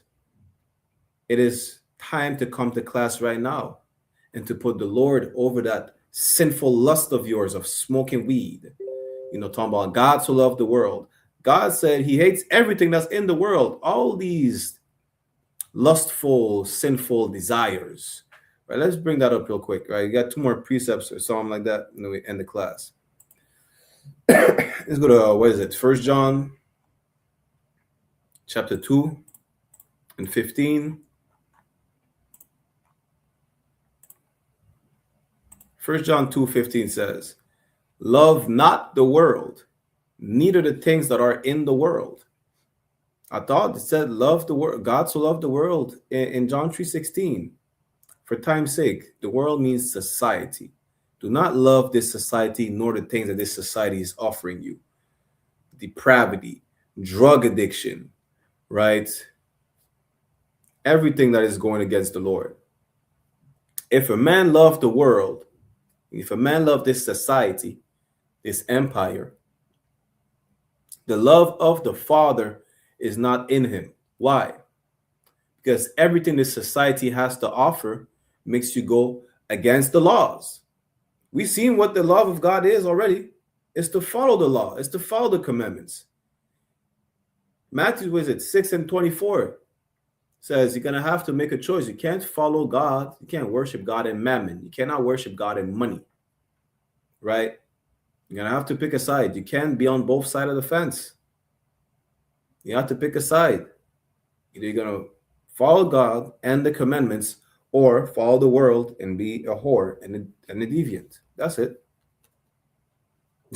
It's not even complicated. Really, you follow God or you're an abomination. Whatever abomination it is, they're all equal to the Lord. I'd rather follow God than to be an abomination because I ain't trying to be equal to damn, some of these abominations. Damn. I don't even want to think about it. I ain't going to be on that same level. You understand?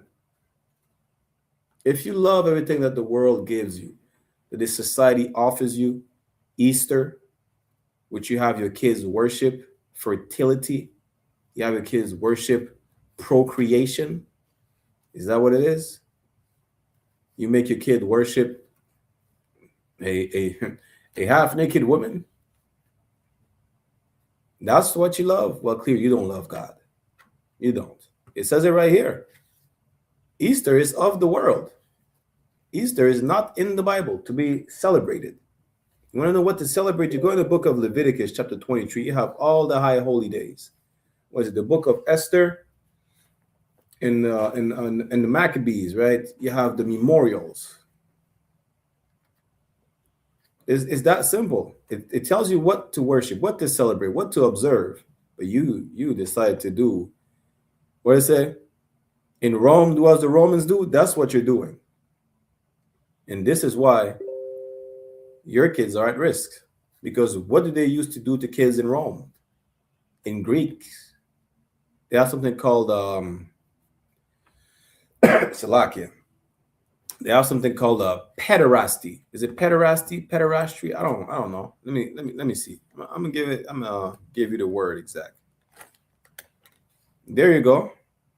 It's called pederasty. It was adopted from the Greeks by the Romans. Is what they're trying to put they're trying to include this in the LGBTQ community, by the way. Right? They have organizations like NAMBLA.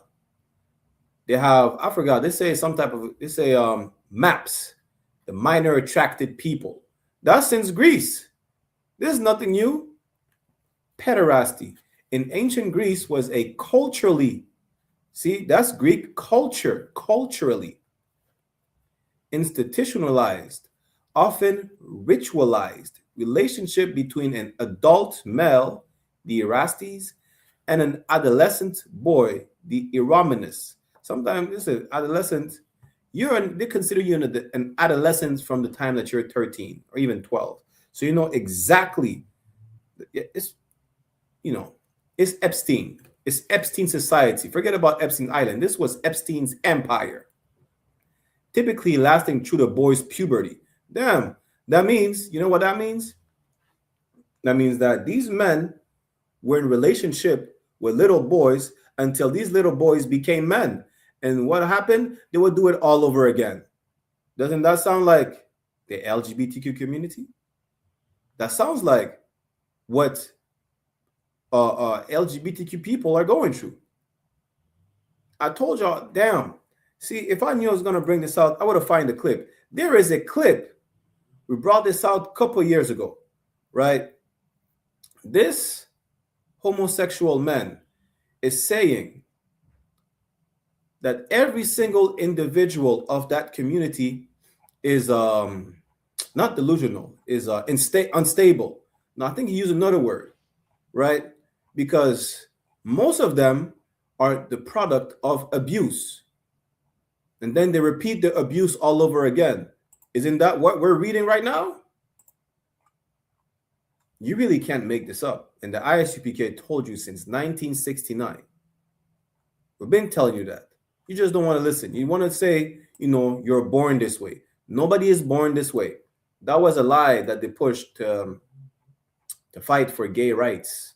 Literally, look it up. I think that came out in the 50s, or I forgot, in the 1950s, 60s, or don't quote me on the date specifically. They came up with a lie that people are born gay. And that's not true. It was just to justify gay rights. Because why be against what they consider as natural since they're born like that? You understand? But that was a lie. But let me see if I can find the clip real quick before I end the class. That sodomite said, there is not one sodomite that is born a sodomite. That is a lie. Most of them were victim of abuse, or they were conditioned to be like that, to think like that, to identify themselves like that. And we're just reading that since Greece.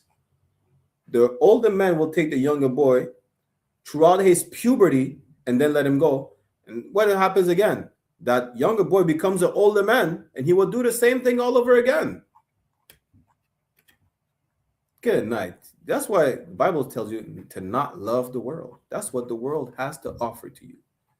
If I can find the clip, I'm going to probably find it for next class, which I'm going to do in French, but I'm going to still play it. We'll probably play it on the show this Sunday, right? But basically, they're telling you this is the reason why, they say hurt people hurt people. And that's exactly what we're reading about since Greece, since before Greece. The white people perfected sexual deviancy. You understand? Someone told me, listen, I did not come up with this. I'm trust me on that, right? Someone told me the white man steals everything. It's like, how do you steal being gay? I say, damn. How do you steal being a sexual deviant? Like, out of all aspect of a culture that you want to steal, this is really what you want to steal and perfect? That is diabolical. I said, well, I couldn't believe it. I said, damn. Let me see. If I don't find it in the next couple of clips, because I'm trying to see right here. If I can find it again, I'm gonna find it for next class. You know. Yeah, I can't seem to find it. But it's fine. I'll find it for next class, right? And basically, you will see for yourself where even these people know that this is not the way. This is not the way for nobody. And that's why it says when we should not. Oh, there you go. I found it. Most High in Christ.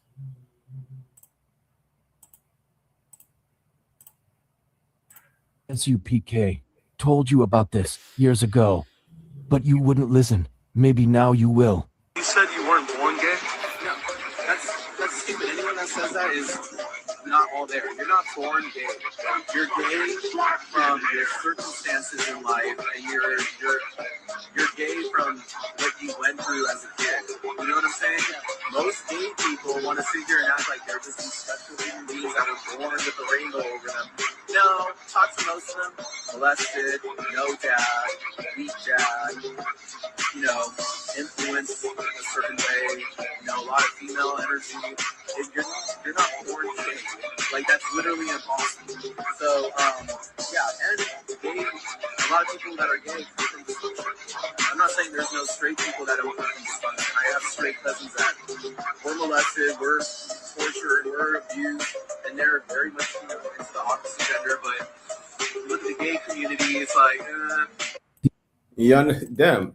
Listen, if you think, because a lot of y'all say, oh, you know, y'all bashing gays and whatnot. This is a gay man that said that none of y'all are born gay. It's a gay man that said none of y'all are born gay. You're all dysfunctional. There are straight people that are dysfunctional that have been abused as well. He's not denying that, but all this rainbow community is dysfunctional and is the product of abuse, of lack of strong men guidance. You understand? That he just said it. You know, he said, listen, you can't make this up. I didn't make it up. Nobody forced him to say anything. He said it. Listen, there is no such thing as being born a homosexual. You are a product of abuse. You understand? A lot of abuse starts with, listen, all these festivities are abusive.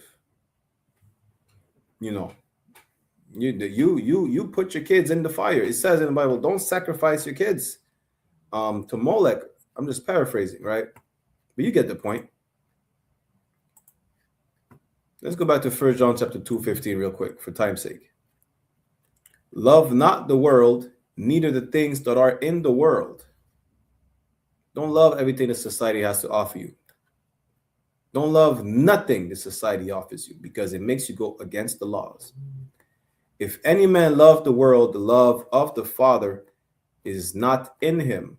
Let's go real quick to Hebrews 11:25 for time's sake.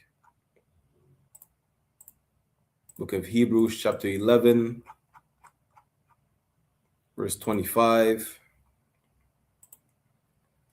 Choosing rather to suffer affliction with the people of God than to enjoy the pleasures of sin for a season. That's a lot of y'all. I'm talking about the second part. A lot of y'all did not choose to rather suffer the affliction with the people of God by coming to the Lord's 57th annual Passover. Y'all did the opposite. Y'all went to enjoy the pleasure of sin for what? Easter lasted what? 2 days? A day? 3 days? I don't know. I don't celebrate Easter. You understand? But y'all, that's what y'all did. As opposed to experimenting brotherhood, sisterhood. That lamb was tenderism. You understand? That lamb was amazing. We had a shout out to my brother, Officer Raka Araya. He grilled an avocado. I did not know that was possible. You would have found out it is if you came to the Passover. That's all you had to do. You had to suffer the affliction with the people of the Lord. I don't know about everybody. So I know some people did not pay their bills, did not pay their rent. They sacrificed. They were afflicted. You understand? It doesn't matter if you put flights on what's it called, Affirm, Afterpay, and all these type of services. It doesn't matter what you go through. You're going to be afflicted. You know, you're going to suffer with the people of the Lord. To suffer the affliction with the people of the Lord, as opposed to choosing the pleasure of sin. You know, a lot of y'all did not come to the Passover because you know you would not be able to smoke weed and smell like weed around everybody. So you stayed home. You did not come to Houston, as opposed to spending all your money on a plane ticket, on a bus ride, on gas money to make it down to Jerusalem. You spend all that money on weed and hoes. Good night. For what? Listen, you got high for 2 hours. Then it faded away. Now you had no more money. And that hoe, if you didn't got her pregnant, she probably gave you like the monkeypox or something.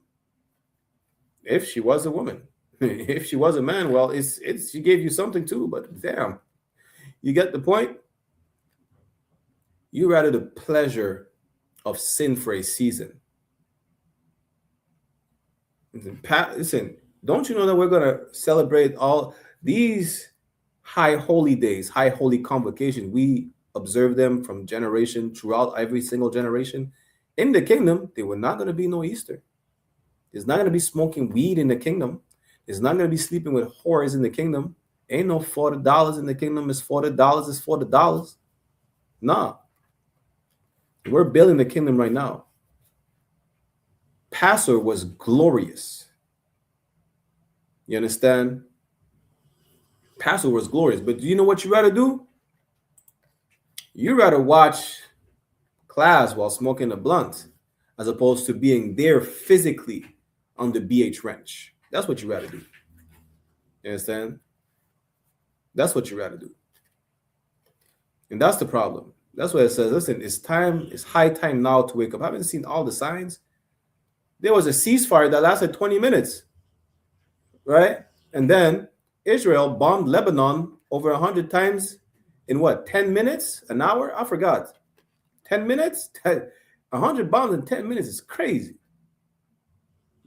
Put that in your head. Let it marinate. Don't let it dissipate like the smoke that got you high that will just bring you down, you know. Because those signs, right, those signs will last for a minute as opposed to having to buy more and more weed so you get guide high and higher again and ignore the signs. You understand? Let's go real quick to Matthew's. I'm gonna show you your state. This is because a lot of y'all don't realize that this what would happen to y'all, you know, especially if we don't teach you, if you don't have these classes and you would know better, right? Now you have to make the choice to sit in these classes and stay in these classes, change your life, change your ways. You understand? Let's go to Matthew chapter 24. Let's go to verse start at verse 36. It's talking about when Christ is coming back. Then we're going to end the class. I'll put a sign out link in a minute. But of that day and hour knoweth no man. Again, it says, don't wait to seek the Lord. Seek the Lord now, because you don't know when you feel safe, when you feel everything is fine, you're high on the cloud 9. You get drafted. The bomb drops on you. You don't know what could happen. Nuclear warheads, fire and brimstone for this. Christ chops your head off because you want to be of the world as opposed to not be part of the world. You understand? Not the angels of heaven, but my Father only. Only God knows when he's sending Christ. Christ don't even know when he's coming back, which, you know, real quick, this is not a proof that Christ is not God, because how Christ don't know, but God knows, right? Sidebar. But only God knows when Christ is coming back. Only God knows when Christ is being sent. You understand? Verse 37. But as of the days of Noah were, so shall also the coming of the Son of Man be. Why? Because as opposed to suffering the affliction, like Noah suffered the affliction of building an ark for his family, for the animals. You understand? Noah was telling everybody, it's about to rain 40 days and 40 nights. It's about to be a flood. People are like, man, you crazy. We tell you Christ is coming back just like he left. He's coming back with 200 million angels. There will be World War III. There is no back to normal of this society. You know what you tell us? You tell us we're crazy, like you told Noah back in the days that he was crazy. And that's the same, and we're in the days of Noah right now. You understand? While y'all partying, smoking, drinking, celebrating Easter, having orgies, we're here to teach the word. We're here to teach. We're here to find the lost sheep of the tribe of Israel, prophesying to the wind if we have to. We're doing the work, building this kingdom, letting you know the kingdom is at hand. And it is not, you're not going to make it just by observing what we do. You have to put your brick in. You understand? Matthew chapter 24, verse 37. But as the days of Noah were, so shall also the coming of the Son of Man be. Verse 38. For as in the days that were before the flood, they were eating and drinking, marrying and giving in marriage. Y'all get high, drunk, and have sex all day long. That's what it is. Sex is marriage. You marry and you give in marriage. You're just partying and having orgies. That's what y'all doing. Y'all like to have fun. You know, I forgot I wanted to bring y'all into Wisdom of Solomon chapter 2. Show you that YOLO, you only live once, isn't in the Bible. Not in a good way. It's Wisdom of Solomon, what? Chapter 2, I think, chapter 2, verse 1 to 9. You understand? You enjoy the moment and you don't care about tomorrow. And that's what a lot of y'all are doing. Y'all like the moment. Y'all like getting high. You don't care about tomorrow. You gotta figure it out. You're gonna buy another blunt. You know? That's y'all right now when it's time for you to wake up. It's time for you to put the blunt down, man. How much we care. We care so much that I could do something else with my time. There's a lot of things you could do. I could go eat. I could eat some of my unleavened bread right now as opposed to teaching you to stop doing what you're doing wrong. We're on a mission. We're building the kingdom. We're waking up brothers and sisters. We're saving our people.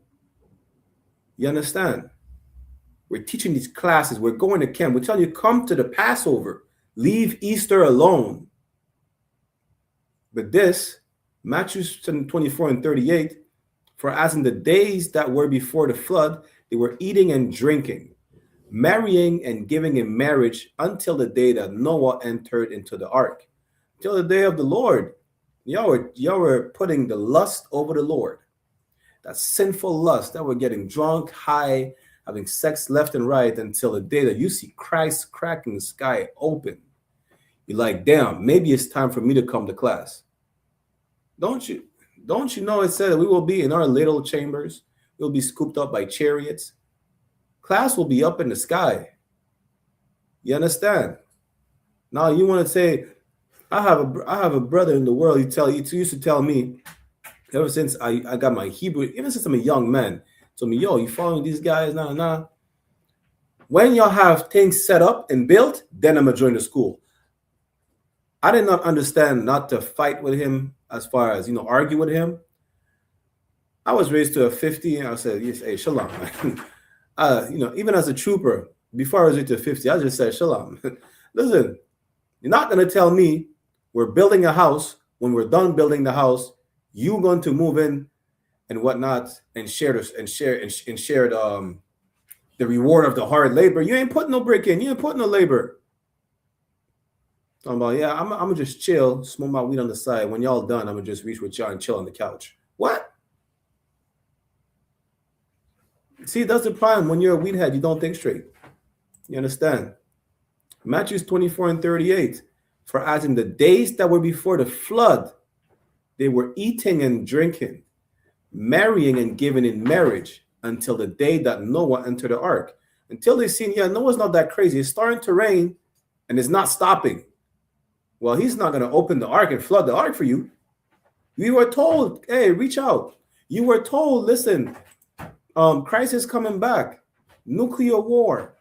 This empire is falling to never be risen again. You were told. You're being told every day.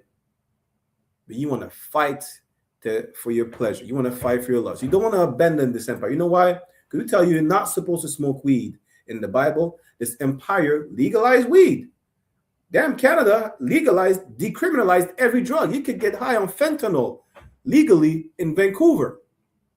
There's recreational amounts you could have on yourself and not go to jail. You could be a crackhead legally. You could be high on oxys. What else? Let's say Percocets, fentanyl, heroin. You could do that. And that's why you refuse to come build a kingdom. That's why you refuse to build the ark. You understand? That's why you refuse to come to class. Because you're told, you have sex with that woman, you have to keep her. Even if you don't like her. You must have liked her at some point to want to have sex with her.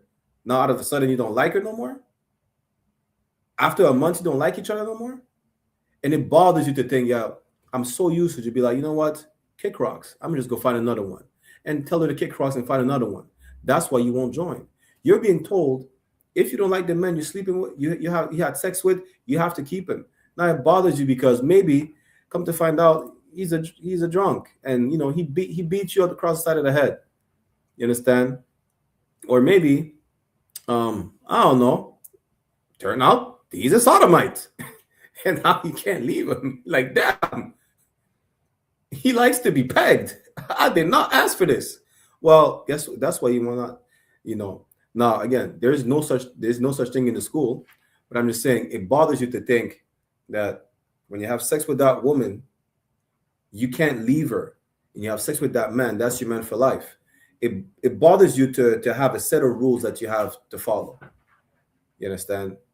That's why you won't come into school. Now I'm not saying, listen, this is not Sakari, nobody getting pegged over here, but the fact that we have rules that you have to follow, you know, and that it bothers you. That's why you won't come to class. You understand? We just read the commandments are not grievous. It's not. It don't bother me to not eat. Well, I never really ate pork in my life. It don't bother me to not eat tuna. I cook a hell of a salmon. You know, don't ask me. Right? It don't bother me to not smoke. I feel healthier. You understand? I feel healthier not ever smoking in my life. I'm telling you right now. But it bothers you because it's pleasurable. Like your pain, you make being in pain and relieving that pain in a fast way pleasurable. You understand? You don't want to work hard and reap and enjoy the reward of hard labor, of hard work. Right? You don't want to work through your adversity and be like, yo, listen, I was in a fight, you know, we were in a council for like days, me and this brother, and now we resolved it. You don't want to do that. You rather kill each other in the streets. You don't want to resolve your issue you have with your spouse, right? You want to be a coward and say, you know what, hey, go to hell. And you tell them the same thing, sis. It's easier to do that. You understand? But the God of Israel is a man of war. If God made us like into his image, I'm just paraphrasing, we fighters. We warriors. We fight. You understand? You're going to fight that destructive, sinful lust that you think you have. You're going to have to fight it. You have brotherhood for that. You know. That's it. Seek counsel. But you don't want to reap the benefits of a fight. You don't want that. And trust me, hard work is, the reward of it is amazing. Building something from scratch is amazing. And seeing the results of your hard labor, like I see people make all types of stuff. I see people like they build houses. You're like, yo, I built this with my hands. I made this. Even something as simple as putting up a bed together, like, yo, damn, I didn't buy the bed already made. I made this. Now imagine cutting up the beams yourself. Like you're putting up the bed, you're putting up a table. Like, yo, I made this. Like a parent raising a child. You see how you raise that child? You don't do the easy route, just abort the child. You don't have to raise it or give it away because you don't want to raise it. You put everything into it like, yo, that's my child. Oh, your child is so great. You know, she's an honorable daughter. That's my daughter. That's an amazing son. That's my son. I made this. Well, of course, you and your woman, or you and your man, since you get the point. But you look at what you did. You look at the result of your work. You understand? Like you and your spouse, you look at you like, yeah, damn, we really been through this. Ain't no happier feeling. Like you see people building cars, making clothes, sewing, crocheting. You're like, damn, I made this. Like, yeah, you did. Yeah, you did. You understand? It's amazing. But no, you don't want to do that. It's easier for you to get high. It's just easier. You just like the easy route. It's easier for you to buy a prostitute. You understand? It's probably going to rob you and set you up than to find a righteous sister. You know, knowing that once you sleep with her, she'll never turn her back on you because she's been raised right in the Israelite school of universal practical knowledge. She will never be a whore on you. You understand? She will never do that. You better choose the easy route, right? Let's finish the verse real quick because we're almost over the time. Let's go Matthew chapter 24, verse 39. And knew not until the flood came. Listen, Noah shut the doors and he's like, damn, it's too late. It's raining and it's not stopping. We tell you to come to class right now because, listen, we don't know when Christ comes back. He could come back tonight. He could come back tomorrow. You know, we pray every Passover is our last Passover. The Lord wants everybody to repent, though. He's waiting on us, not us on him. And took them all away, so shall also the coming of the Son of Man be. When it's too late, it's too late. But we don't want that for you. We want you to change, come to class, do better. Don't die in the lake of fire. Y'all can't even swim. All of them drowned in the time of Noah. They couldn't swim in water. Imagine swimming in fire. Good night. Verse 40. Then shall two be in the field, the one shall be taken and the other left. That's talking about being taken up in the chariots. You're slaving, you know, you probably have some idiot supervisor, right? That's oppressing you, that has a target on your back, you know. And listen, it could be a brother. You have some idiot sister, right? She has something against you. Why? I don't know. Because you're pretty or something like that. And she's trying to oppress you. You pray for them to change. You're being merciful. You're being forgiven 70 times 7. Imagine that one day, though, you get scooped up on a chariot and they're left. And like, what happened? Where did she go? Like, is this the salvation of the Jews? Maybe I should not have been mean to her. You understand? That's what it's talking about. It's talking about being taken up a chariot. Some of us will be taken up. Some of us will be staying. And that's sad. But we don't want nobody to stay. Noah got drunk. Imagine Noah after coming off the ark, knowing that all his neighbors, friends, family members just died. Man got drunk. Don't think what we're rejoicing is being free, right? Freedom is what brings joy. You think it's gonna be happy if I have the thought in my head that, yo, my siblings, imagine, because I don't know if I'm gonna be taken up at the chariot. It says make your election sure. That's what we enjoy till the end, right? But if I make it on the chariot, and I have the thought of my siblings just being here burning in the lake of fire, you think it's a pleasant feeling? It's not. That's why we pray for everyone to repent. You understand? But sadly, it seems like some of them don't want to repent. They like to smoke. They like it. What's that what do you call it? The Zaza, the loud pack? The loud pack is so loud they can't hear the word. That's the problem. That's why you need to put down the blunt, because the loud is too loud for you to hear the truth. Put down the blunt, man. You know, you don't want to be the one that stays when the one next to you is taken up. You understand? With that said, we're going to end the class right here. We'll read the security announcements. Right, y'all make sure y'all tune into John Muhammad's class. I.S.U.P.K online classes on YouTube, or is it I.S.U.P.K 1 West online classes on YouTube? Tune in right now. It's about to start. Salakia for the late start as well. You know, Salakia. We're going to end the class. I'm going to put the sign out links in the chat. Make sure y'all click the sign in and sign out links at the beginning and the end of the class. Right, I'm going to read the security announcements. We're going to close it out. You understand? This Sunday, well, I'm going to read that as well, but this Sunday, just to let y'all know, we'll be closing out the Feast of Unleavened Bread. You understand? Make sure you eat unleavened bread every day. The recipes The recipes are simple. You don't have to make it fancy. Flour, water. That's it. No, I don't make it like that. I have a secret recipe, and it's amazing. I eat unleavened bread. You can make unleavened, what do you call it again? Empanadas, tacos, tortilla chips. I make unleavened pizza. Listen, be creative. You don't have to be bland.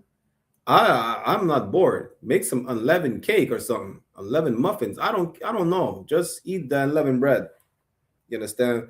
With that said, I say shalom to all the brothers. Yahweh Ba'ashim Shabrakatham, and to all the sisters, I say shalom. Yahweh Shemalatham Ba'ashim Yahweh Shai. We're going to close out the class, and we'll see you this Sunday for the closing of the feast. Shalom.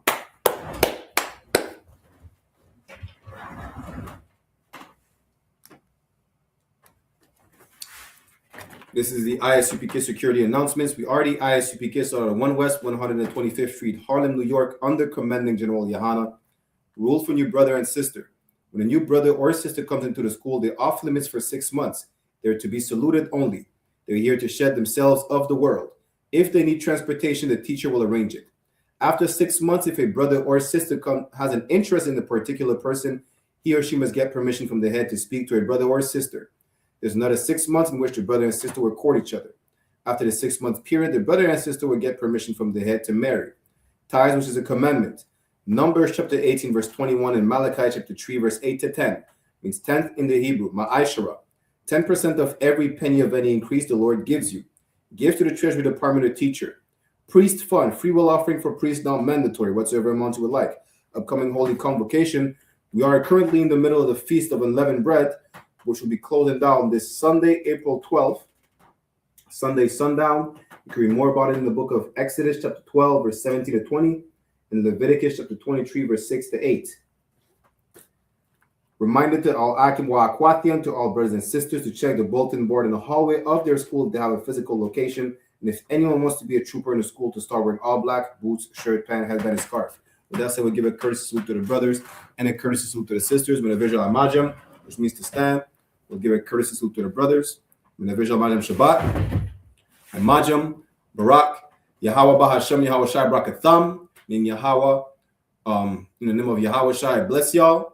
Yajamata, which means hands down. Sar, which means to turn. Turn and face the sisters if you have any in your presence.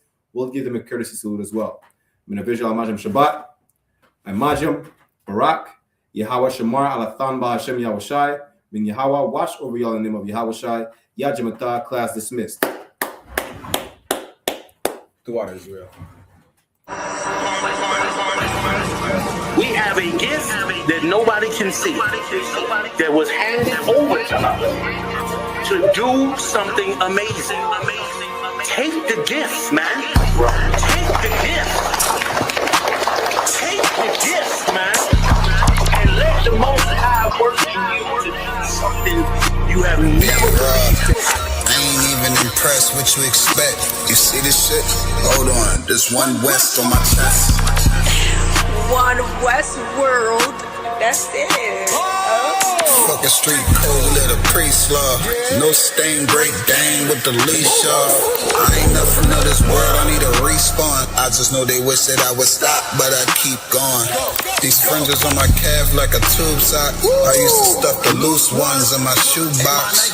And we came a long way from the curbside. Now we looking from the top from a bird eye. And I can't leave my brother on the battlefield. Lord, let the hell rain, we gon' see who real. And you know they gon' hate when they see a plate. So imagine what they doing for $250,000. And we really the only ones going to war. You niggas just be talking like y'all won the war. I made love to this truth and there's no divorce. My Spanish mommy call me Poppy like a corner store. Let me show you how to do it. Said he living by the word, I think it's time he proved it. I think you better use your head before you fucking lose it. And say the acting for the camera, this is not a movie. I pray to God I don't fall off. I ain't nothing like y'all. Niggas think they slime, cut their head off a python. Blame me for my outlook, never counted the lookouts. The world said I wasn't shit, but look at how I turned out. Not so bad, huh? Why you mad, huh? We go hard, but go harder for the have-not. Listen, when that oil hit your leg, then you can't stop. Your feet better hit the ground running, this shit bedrock. Man, we tried to put him on, but he sleep. Waking up the people, that's the job for a priest. Hopped out the wheel, fringes swinging like a pendulum. You heard of the tribes, where the fuck you think they get it from? Look, I'm a soldier, get the order, then I get it done. Got some big shit to split the water, make these niggas run. Why you hurt? If I told the truth, then I showed you love. Let me prove it, wanna move right, let me show you how to do it. Let me show you how to do it. Said he living by the word, I think it's time he proved it. I think you better use your head before you fucking lose it. And say the acting for the camera, this is not a movie. Don't step over the line though. Everybody, anybody, it's up for everybody. And that's not, I got bigger fish to fry. I got people to say. I ain't even on a rap, so I already beat the rap shit.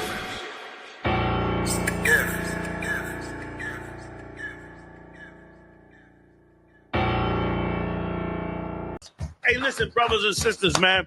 If you like what you hear, hit the subscribe button, man. Subscribe to this channel. And also, please, go to isupk.com and pay your tithe. Drop me some cash so we can move around this planet like we need to, man, and do the things we need to do.